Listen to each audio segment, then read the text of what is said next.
Hey guys, this is RL. Just a fair word of warning, just in case you get to hear some background noise. That's just the Philippine streets doing its usual thing. Anyways, now to the video. Alright, hey guys, so I'll be doing voiceover while I'm just watching through the time lapse that I've recorded. And so as you can see here, I've already prepared my canvas. I try to paint textures that you'll find on an ordinary traditional canvas. This gives me a good feeling that sort of tells me that I'm working traditionally even though I'm working digitally, and I think it serves as a good baseline for the effect I'm aiming for at the final stage, or at the final product.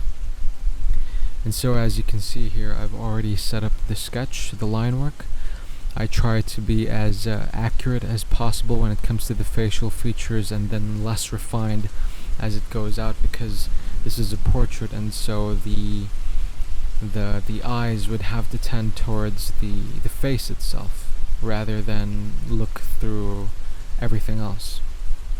And so at this portion, if you will observe, this is pretty much an underpainting. It goes directly under the sketch, and then it tries to tries to build up the possible lighting direction, the lighting conditions, which then afterwards I will provide, or I will prepare the overpaint, which is happening here right now. Notice how the underpainting is of a much lesser opacity. This is so that I can quickly determine the difference between the underpaint and the overpaint, and it makes me more comfortable knowing how much detail I've already included into the overpaint and how much I still need to fill up, because I try to cover up every bit of the canvas with paint rather than rely on the underpaint as the basis of the colors. I think that this gives me more control over the direction of the light, over the effect of the light onto the skin, especially with the subtle differences that the human face has, or the human skin has. And so that's why I reduce the opacity of my underpaint. Actually, if I'm not mistaken, I reduce it to the point of it just being at 10% opacity or 5% opacity. So the trick with doing these sorts of paints, like I'm referring to the markings that he has, the war paint that he has, the trick to that is, as you can see, it seems I'm doing a red, black, and white war paint on this man's, or on this character's face. The trick is not to go for pure red, or not to go for pure black or pure white. Always try to go for a color that seems to have been blended in with human skin, with flesh tones. This gives it a more organic look. It gives it that idea, or that illusion, that it's on top of somebody's skin, because you can sort of see through it. It has that effect onto it. And always try to give it a little bit of gradation, and make those gradations as subtle as you can.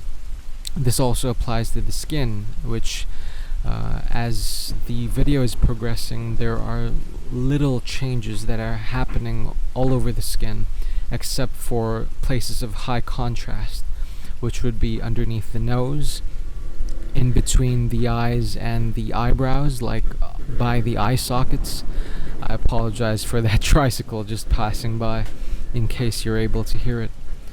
Where was I? So try to keep the changes in the color as subtle as possible, going from reds to yellows to greens to oranges, and not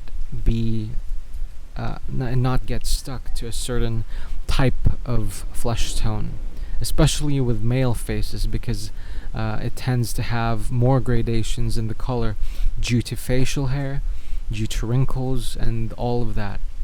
And so if you are more used to let's call it stable colors, then you'd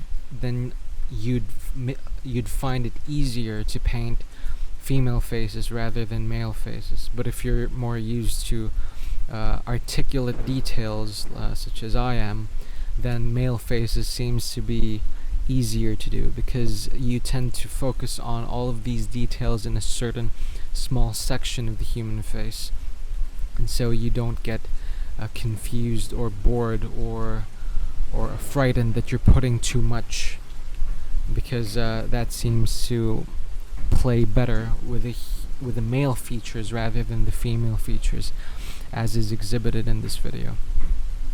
And so as you can notice, the forehead starts to have lesser gradation than when it comes to the nose and the mouth, because it's a much tighter plane. It's a much more it's a flatter surface, so you don't really need to have a lot of changes when it comes to the color, but always bear in mind that there still needs to be changes in there for it to look real. So that's just a quick brief as to how to paint the colors, and now I've already reached the part here where I'm just building up the canvas, trying to find how the light should affect the rest of the body, the rest of the torso. And so I'm making the necessary corrections over the face, and here I'm kind of unsure with the pose that I've chosen. It looks as though he's awaiting prey like an animal, but it didn't seem right, and so I decided to change it up real quick with overpaints. Here I'm trying to apply techniques that I've learned through concept art, where you're really just focusing on the shapes rather than the details, and then start to build off of that. And then here I go into more detail, cleaning up the shapes that I've already provided, going for human skin tones to create that illusion of the deltoids and the shoulders and the clavicle, and then going for different colors when it comes to that leather patch over his shoulders, and then going into the details that belong to his apparel. Apparel, this isn't sports, but yeah, I think that's a suitable word, I guess. So the trick with the rest of the piece is to just concentrate on the more abstract nature of these elements, because we've already given time to the face, and that's really what the audience will focus on, and so the rest of the canvas can be a little vague or can have less detail, so to speak, but not a complete reduction of detail as though it would look incomplete, so to speak. And so here I'm creating the different variations that the piece would have soon in time, because there, as the intro thumbnail would show, the intro image would show, there are 3 different versions for this character. The first one is his regular regular warrior look, and then you have his hunter at night look, where his eyes glow as though it's a wolf looking at you. And then you would have that, the devil look, when, based on the story, he would be possessed by some malevolent spirit. And so yeah, I hope you found that video at the very least informative, and gave a little more insight as to how I do my pieces. I'd like to be more in-depth with these and give more insight, but I'm not yet sure as to what the format will be, and so maybe a quick voiceover like this would be a good idea to add while I still haven't found my footing with regards to the format, and while I still haven't really organized how I'm gonna do these. And so yeah, I thank you for watching. I hope I hope you've learned something from that. I hope that in case you didn't learn anything from that, you found it at the very least entertaining. And I thank you for spending some time, like 10 minutes of your time, watching this video and picking something up. And so yeah, that's pretty much it. See you soon with the next video. Thank you so much, and God bless. I hope you have a wonderful day. Take care, and see you soon. Bye.